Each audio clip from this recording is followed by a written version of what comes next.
Welcome back. Welcome back. Are you welcoming back or not? No, Back? All right, because I don't want to stand in your spotlight. I want to stand in your shadow. I'll say welcome back. I'm Tim, and then Drew, and you take over. Take over.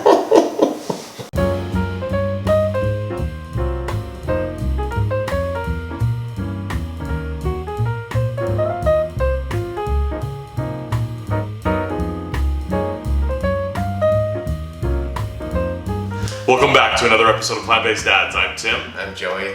So we are a vegan, mostly whole food cooking channel. Sometimes, mostly the starch solution, right? Sometimes we got some episodes with Tim.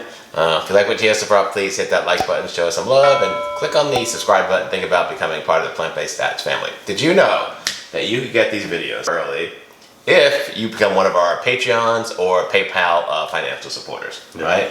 They are the people that help us put the show together and get the plant-based message out to the public. If you've ever seen the show and thought, how can I help? How can I be part of this? That's how you can help. You can become a financial supporter and become part of the team. We can really use your help. So today's recipe, I'm excited. I grew up in an Italian family, and my mom always made stuffed peppers, and I absolutely hated them, right? I grew up hating stuffed peppers. I just hated, you know the story, like I became a vegetarian after I read a pamphlet, and all my friends were like, a vegetarian? You don't even like vegetables, like what are you gonna eat, right? Yeah. And of course you develop a taste of vegetables after time. So we have kind of a really fun version, right? We're doing stuffed pepper. Now we did one episode of stuffed peppers right from the starch solution, and that was stuffed with potatoes. That was the Yukon stuffed peppers, right? Yep. Which was okay, but it was potatoes and a pepper and I don't know. Right? So now we're taking rice. And lentils. And tomatoes and onions and all that. And we're doing kind of more, I would say, traditional stuffed pepper, right? Yeah, but it is delicious. To make it more attractive, we used a rainbow of colors of peppers. We found out that this was something really we used the Instapot for. We tried to use the Instapot as much as up to the point where you throw it in the oven, everything else is Instapot. So not a lot of dirty dishes, right? And then we realized this all could be made ahead of time if we had people coming over at night. And the second, we'll show you at the end, just meal prepping, like the leftovers. We were able to just individually put in containers for the week. It is made in the Instapot. In fact, even the part in the oven, you could make those in the Instapot. And I was tempted to do that, but I wanted to show them baked on their sides, not where, cut the top off and fill them up. Yep. If you're a cut the top off person and fill them up type of pepper, make them in the Instapot. You can do the whole thing in the Instapot, right? But I really, for demonstration purposes, I really wanted them to be open. All right, you can sit back. You're gonna love this. Let's get to the food. Thanks.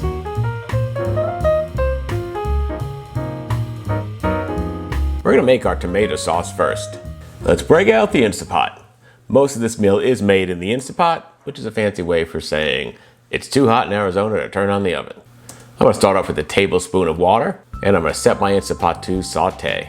Once that water starts steaming, which is gonna be pretty quick, I'm gonna start adding my aromatics. The first thing to go in is 2 whole onions diced. I'm gonna move that around and let that cook for about 5 minutes until the onions are soft and translucent. After about 5 minutes, they should look just like they do here, nice and soft. These look perfect, we're ready to move on. I'm gonna take out about half of the onions and put them in a bowl and save them to use later on. I only need 1 onion for this part, but I wanted to cook them both at the same time. Now for the rest of the sauce ingredients, we've got 1 tablespoon of balsamic vinegar, 1 cup of vegetable broth. I'm just using Better Than Bouillon. Then I'm adding 1 15-ounce can of tomato sauce. Next, it's 1/4 teaspoon of red pepper flakes. I'm gonna grab my spoon and give this a little mixy to get it nice and mixed up. You can see here it's looking really good. I'm already loving the color of this. Now I'm just gonna add a little bit of salt as this starts to simmer. And then I'm gonna use my spoon, mix it up, and let it simmer for about 5 minutes. You can see here it's bubbling and simmering, and it's coming along nicely. This will be the sauce that lays in the bottom of our baking dish for the peppers. After about 5 minutes, I'm gonna shut off the heat and remove the insert. I've got a 13x9 baking dish here, and I'm just gonna dump this sauce in slowly so it doesn't splatter all over me and burn me. And I'm gonna get it all out of that insert and spread it around with my spoon here. There, it looks really nice. That's ready to go. I'm just gonna pick this up and set it aside till I need it later on. Now I'm gonna put this insert right back into the Instapot. and let's continue on. In the cold Instant Pot, I haven't turned it on yet, I'm gonna add the rest of the onions that we separated earlier. This is gonna be our lentil filling here. Next, I'm adding 3/4 of a cup of rinsed lentils. Next, it's about 4 to 5 garlic cloves, grated or minced. Now I'm adding about 2 carrots shredded. Next, I've got 1/4 of a cup of tomato paste, and it came out in one shot. Sweet! Now for my spices. I've got a teaspoon of ground coriander, a teaspoon of ground cumin, a teaspoon of paprika, a teaspoon of smoked paprika, and a teaspoon of garlic powder. Look how beautiful those spices look. The colors are amazing. That's a bowl of health right there. And I'm just gonna sprinkle that evenly right over my mixture. I'm also gonna throw in 1 teaspoon of salt. Now I'm adding 1.5 cups of water. And then I'm gonna grab my spoon and give this a nice little mixy and get this all incorporated and combined. I wanna make sure it's all ready to pressure cook here. It's time to start cooking. Let's get that lid put on. We're gonna lock it in place, set it to sealing position, and let it cook on manual pressure for 6 minutes. After the 6 minutes is up, I'm gonna do a manual release. I always like to put a rag on here so the steam doesn't go all over the ceiling. Not that that could happen, but you never know. You'll know when the Instant Pot's ready to open because this pin right here will drop into the Instant Pot. You can see here it's kind of flush with the surface of the Instant Pot. Just keep an eye on it, and right there you can see it just dropped in. That means there's no longer any pressure in the Instant Pot and you can remove the lid. Now that I can open the Instant Pot, I'm gonna take the lid off, and you can see the steam coming out here, and look at those beautiful lentils. They absorbed all the water, there's no excess water, they're moist but still firm. This looks absolutely perfect. It's gonna make a nice filling right here. Look at that, they look amazing. Now it's time to finish the filling. I took the insert out of the Instant Pot because we don't need it anymore, and I'm just gonna use it as a mixing bowl here. So next I'm adding 2 cups of already cooked rice. I cooked this early in the week and it was left over. So I'm just gonna toss this in here. Next is a 15-ounce can of diced tomatoes. I'm using fire roasted, that's what we have, but you can just use regular diced tomatoes. Next, it's about a teaspoon of salt. After that, I'm just doing some pepper to taste here. And then I'm adding about a pinch of cayenne pepper. Now I've got 2 cups of spinach, and we've cut it into ribbons. And then finally, 1 teaspoon of garlic powder.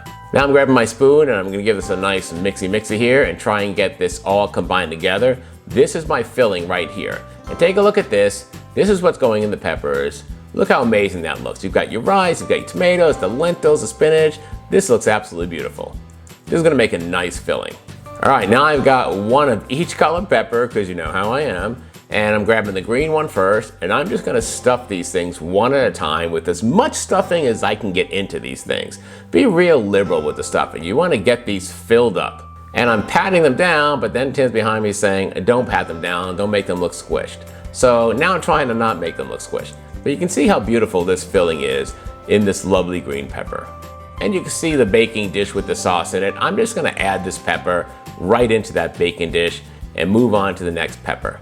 Of course, I can't decide what goes with green. I'm about to grab the orange, and as Tim said, red is a much more complementary color. So here we are, now stuffing a red pepper. And I'm just gonna do the same thing, try and get as much filling in there as I can.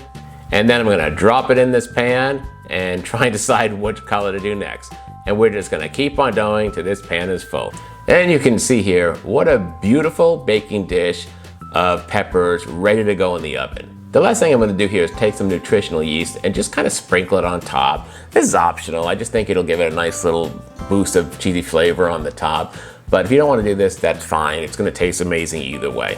And because we always have to do food photography with everything we do, we made another small little baking dish with just 2 other peppers in it. And you can see those right here. Now we're gonna toss all of these peppers into the oven for 350 degrees and let it bake for 40 to 80 minutes. 40 minutes if you like the peppers al dente, 80 minutes if you like the peppers to be nice and soft. And here they are right out of the oven. They are looking amazing. These are ready to plate up. Let's see what they look like. So I'm just gonna grab one of these. We'll grab this green one right here and pop it right onto a plate. And then I'm gonna go back and grab some of this sauce that we made and just kind of drizzle it on the top here and around the plate. The sauce is the best part. You don't want to miss any of that. And then we're just gonna plate it up here like as if we're gonna eat it because, you know, this is a fancy channel. And Tim wants to cut it so you can kind of see what it looks like in the middle because this overhead shot doesn't really do a lot of justice of it. So that's what we're gonna do here. We're gonna cut this, and then we're gonna kind of give you a better view of it. And right here, you can see how good this looks. Oh man, I'm hungry. All right, let's eat.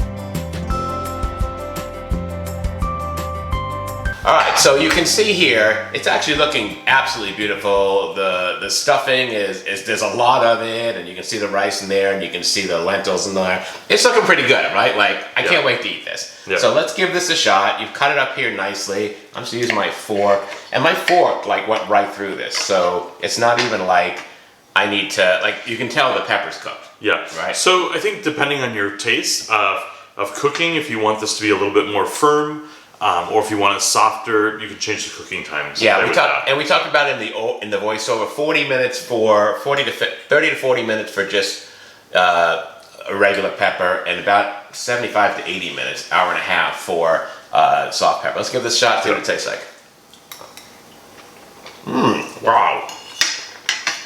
Holy smoke. That filling is delicious, right? Guilt-free. There's no oil in this, right? So, no. I mean, it's all of our favorite stuff, right? Yeah. This is really good. Like, there's nothing in here that should hold you back from eating this. Yeah. Right? In fact, I never knew peppers could taste so good. Oh, God. Just kidding. Since I'm watching this video with this Italian guy, he's like, I didn't know peppers could taste so good. And I'm like, oh my God. Let me show what we've done with storage for these peppers, just as an idea. Tim's gonna grab some of the stuff we cut up. I mean, we made this yesterday, and show you how he's storing it for lunch for this week. Like, this is just an example.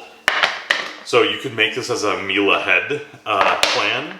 And these are just IKEA containers with snap-on lids. That's all they are. So he's ready for us to just grab our lunches all week. And I mean, I've said this in my lunch video. I eat the same thing all week, right? Whatever it is, until it's gone. But yeah, add a salad. Add your cabbage. This is absolutely delicious. This is really good. Let me take this away.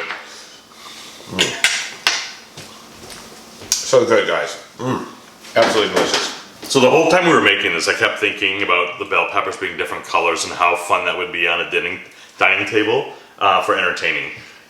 Besides this, having this ready, making ahead, put in the oven while they come, and then you can have other things on the table. So yeah, at the colorful, plant-based dinner. I can just see this. At the point where it's in they're all cut up, ready to go in the oven, that right there can be refrigerated till the next day. Like, you can do that part ahead of time, right?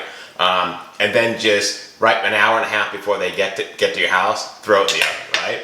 This is a hearty dish, don't you think? Yeah, because I often hear from people that I'd be plant-based, but it's just so much work or so much cooking. This is just one of those ideas where make ahead, focus on the fresh stuff. And the other thing was, in this recipe, my family would put mushrooms in here. And, I hate mushrooms, so... Yeah. No, this is delicious as is, but there's definitely an opportunity to add different textures or spiciness or mushrooms. Things like that to get some more trace minerals or something. Let's throw some cucumbers in too. But anyway, that more meaty... No. The mushrooms, that umami flavor, would give some more meaty... But I wanted you to know the potential with this. This is just a start. Again, you can add spice or yeah, so there's plenty you can do with this. Kind of, even though it's a full recipe, it could kind of be a base recipe, right? Absolutely, you can add some other things to make it more dynamic or what you want. So anyway, don't be afraid to experiment. Anyway, I hope this inspires you for either make ahead dinner or for meal prepping. I enjoy this. I love it. So. It's a great fall dish. Winter's coming. Now's the time. All right, that's our video for today. Please hit that like button. Show us some love. What's not to love? We have amazing stuffed peppers. If you haven't subscribed yet, click that subscribe button. Click on that bell and you'll get notified every time we have a new video, which is now every... Tuesday? That's right. And please leave a comment below. Are you making stuffed peppers? Have you made stuffed peppers? I grew up on this. It's kind of an Italian dish. This is our whole food plant-based take on it. So far, we're loving it. All right, we'll see you next time. Bye-bye.